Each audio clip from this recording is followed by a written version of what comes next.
More now on the planned closure of the century-old prison in Stillwater. Tonight, union leaders and correctional workers are calling for state leaders to stop these plans. Many say that closing the facility will just do more harm than good. Here's our Jessica Hart with that story. Bonds exist everywhere, This is not just a workplace.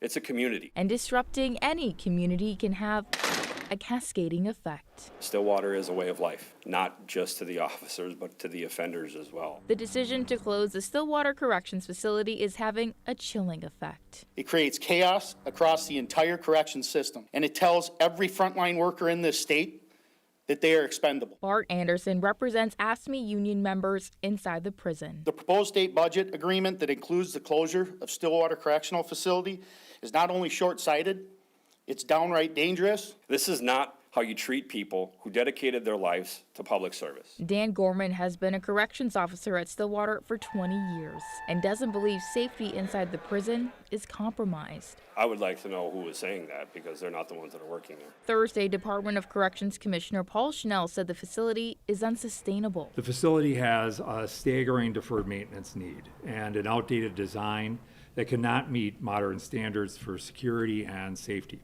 We have asked in the past for low-cost safety improvements, and they've been ignored. They have not been met. Schnell says the cost to keep operating is too high, but Gorman wonders if he considered the cost of closure to a community whose lives and livelihoods are tied to the prison. We will fight to keep Stillwater open, not just for ourselves, but for the safety of the entire state.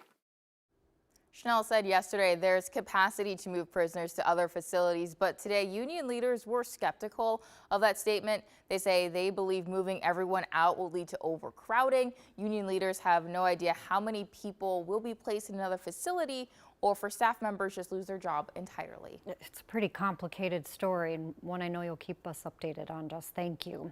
And of course, we've been covering the issues at MFC Stillwater Prison there for years. In fact, it was just 2 years ago that more than 100 inmates staged a peaceful protest inside there over conditions such as broken showers. There was a lack of water and air conditioning that was, of course, causing some heat issues. That all prompted a lockdown, and at that time their families also protested at the prison and at the governor's mansion, demanding action back then.